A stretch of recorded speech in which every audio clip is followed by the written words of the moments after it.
So guys, aku memang salah seorang peminat phone Realme lah daripada dulu sampai sekarang ni, sebab aku rasa banyak juga phone Realme baru-baru aku cover dekat YouTube Fast Channel, dan aku nak tahu apakah kelainan dan juga pembaharuan yang cuba Realme nak lakukan pada smartphone diorang kalau nak bandingkan dengan pesaing dia yang lain. So ini adalah Realme 11 Pro Plus yang terbaru, dan aku rasa ini adalah bukti paling jelas sekali yang Realme makin serius dekat dalam segmen mid-range pada market Malaysia sekarang ni. Walaupun kita semua tahulah bahawa rekaan pada smartphone ni bukannya baru tapi dah pernah digunakan pada smartphone lain. Cuma aku rasa Realme berjaya untuk olah rekaan ni supaya nampak lebih mengikut trend semasa dan juga nampak lebih fancy. Material back panel kali ni memang jauh berbeza, sebab sekarang ni diorang gunakan jenis premium vegan leather yang nampak macam jenama luxury dah. Sebab designer dia sendiri adalah ex-designer Gucci iaitu Matteo Minotto. So that's why lah rekaan baru ni nampak macam ada sentuhan premium dan juga luxury, fancy, lagi-lagi untuk warna hijau ni. Overall design dia bagi aku memang cantik smartphone ni, sebab dia menggunakan curve depan dan juga belakang dengan texture vegan leather lagi yang sedap kat tangan.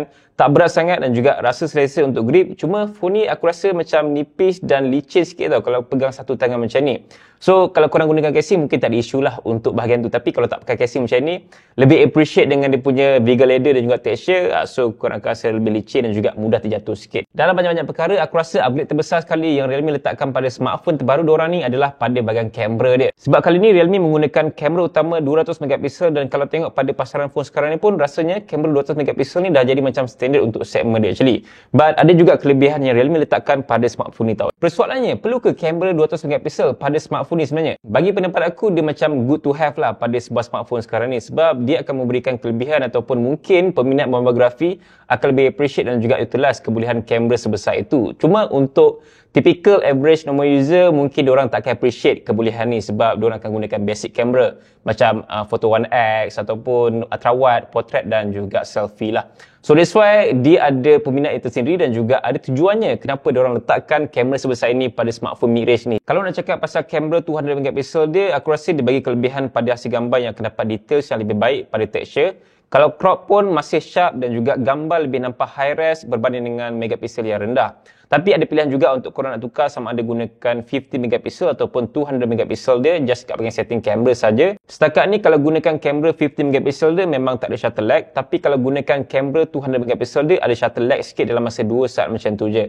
Normal lah untuk kamera high resolution macam ni. Untuk pengetahuan korang juga, kali ni Realme collab dengan Lonely Planet. So apakah itu Lonely Planet sebenarnya? Aku pun awal-awal macam tak tahu juga tau. Tapi bila dah tengok balik dekat Google, Lonely Planet ni adalah travel magazine yang memang cukup popular tentang travel punya buku. So gambar dia memang cantik-cantik. So aku rasa mungkin kaki travel lebih kenal lah Lonely Planet tu apa. Penting sangat ke collaboration antara Realme dan juga Lonely Planet ni sebenarnya? Aku rasa dia memberikan kelebihan juga pada bahagian fotografi untuk smartphone ni, sebab ada filter baru dan juga ada watermark khas untuk Lonely Planet dekat bahagian setting kamera dia. Untuk korang nak gunakan filter Lonely Planet terbaru tu, korang boleh pergi ke bahagian street mode dan ada 3 pilihan extra filter yang diorang bagi, iaitu Crisp, macam color candy cotton, cinematic, moody tone dan juga ada tranquil, black and white ataupun macam monochrome punya color lah. Tapi paling aku suka sekali mungkin dengan cinematic filter dia. Warna lebih nampak moody dan juga cinematic, ala-ala macam vibes dalam filem tau. Lagi-lagi kalau korang ambil gambar street monografi ataupun nature, so memang padu gila kot filter ni. Manakala untuk watermark Lonely Planet, korang boleh pergi kepada setting kamera, kat situ ada pilihan watermark, korang boleh pilih yang basic ataupun ada Lonely Planet. So ada 2 option kat situ lah untuk watermark dia. Bagi aku secara keseluruhan untuk kamera dia, memang dia mampu menghasilkan gambar yang cukup berkualiti,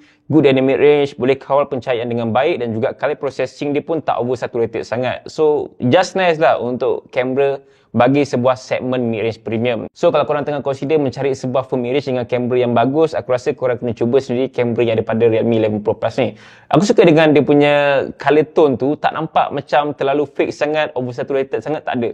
Dia nampak more to natural dan color dia pun ada vibes yang tersendiri, lagi-lagi untuk filter cinematic Lonely Planet tu. Aku rasa intermediate jugalah untuk menggunakan fungsi kamera yang daripada smartphone ni, sebab dia punya tone color tu beza sikit tau daripada typical tone color untuk phone Realme yang sebelum-sebelum ni. So that's why korang nak kena cuba sendirilah kamera dia, baru korang faham lah apa yang aku cuba masukkan ni. Seterusnya pada bahagian display screen, kalau kita tengok pada market sekarang ni, memang majority phone mid-range premium dah mula menggunakan curve OLED ataupun curve AMOLED pada display screen dia. Untuk Realme 11 Pro Plus ni pun tidak terkecuali dengan curve AMOLED yang bersaiz 6.7 inci, Full HD Plus dan juga refresh rate 120Hz. Semua spek display yang bagus-bagus dah ada dekat phone ni dengan in-display fingerprint jenis optical. Dan aku rasa ini adalah contoh standard good quality display untuk phone mid-range dengan color contrast yang cukup baik untuk segala konten pada skrin dan juga dapat rasa smoothness tu bila scroll pada dia punya display.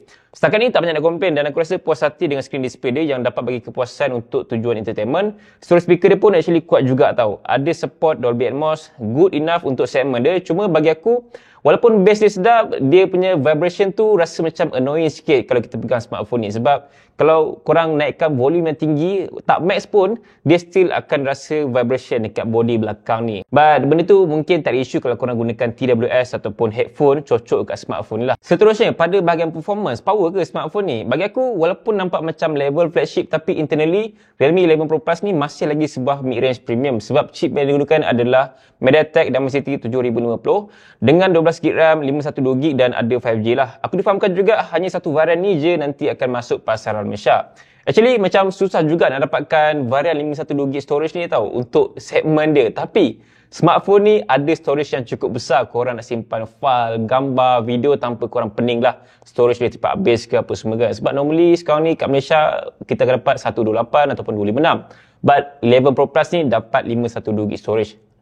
Besar gila kot. Kalau korang tanya aku, okey ke chip MediaTek Dimensity 7050 ni? Setakat ni, bila aku dah gunakan smartphone ni, bagi aku performance dia cukup berkuasa lah pada segmen dia. Boleh run multi-apps tanpa hiccup, lenja gaming yang biasa aku main pun memang rasa smooth je, tak ada apps crash dan juga tak ada overheat sampai efek kat performance dia. So, itu paling penting sekali lah. Keseluruhan untuk prestasi pada Realme 11 Pro Plus dengan chip MediaTek tu, aku rasa dah powerful enough pada segmen dia actually. Kalau nak power lebih lagi tu, aku rasa korang nak kena tambah duit lebih sikit lah. Tapi sejujurnya untuk aku, Realme 11 Pro Plus ni dah cukup berkuasa untuk korang nak gunakan bagi penggunaan harian dari segi gaming, untuk buat kerja dan juga untuk korang nak lenjan pada smartphone ni. Cuma dia bukannya flagship dia mid-range. Korang kena tahu lah limitation mid-range kat mana. Pada bahagian bateri pula, phone ni dibekalkan dengan bateri sebesar 5000 mAh. Dah cukup besar dah untuk korang nak lenjan kau-kau dengan penggunaan harian pada smartphone ni. Ditambah pula dengan super VOOC 100W dia, korang boleh charge 5000 mAh ni dalam masa 26 minit saja untuk capai 100%. Bagi aku fast charging 100W tu dah memang cukup laju lah untuk bateri yang sebesar 5000 mAh ni untuk korang jimatkan masa supaya tak perlu tunggu lama-lama. Nak pergi on the go kerja ke, nak main game ke, kalau bateri nak habis, kejap je dia naikkan balik bateri supaya tak perlu tunggu lama untuk nak charge dan juga tak ada isu overcharge sambil main game. Konklusinya dengan apa Realme tawarkan pada smartphone baru diorang ni, bagi aku is a really good smartphone mid-range premium lah untuk korang dapatkan dan level dia dah macam flagship tau sebenarnya dengan dia punya rekat ni memang nampak mewah. Curve AMOLED display yang cantik, bateri cukup besar dengan super VOOC 100W lagi dan juga kebolehan kamera 200MP dia. Lagi-lagi untuk filter Lonely Planet Cinematic tu, aku memang enjoy gila kat gunakan filter dengan color moody dia tu kan. So sesuai lah untuk shot yang biasa aku gunakan iaitu street ataupun nature lah.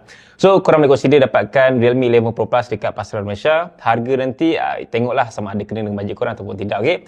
Korang juga boleh kongsikan pendapat korang kat komen tentang smartphone baru daripada Realme ni, sama ada padu ke tak padu, kamera dia, design dia apa semua. Anyway, terima kasih kerana menonton dan aku rasa itu sahaja ulasan aku tentang Realme 11 Pro Plus 5G terbaru ni dan jumpa lagi dalam video. Assalamualaikum. Bye.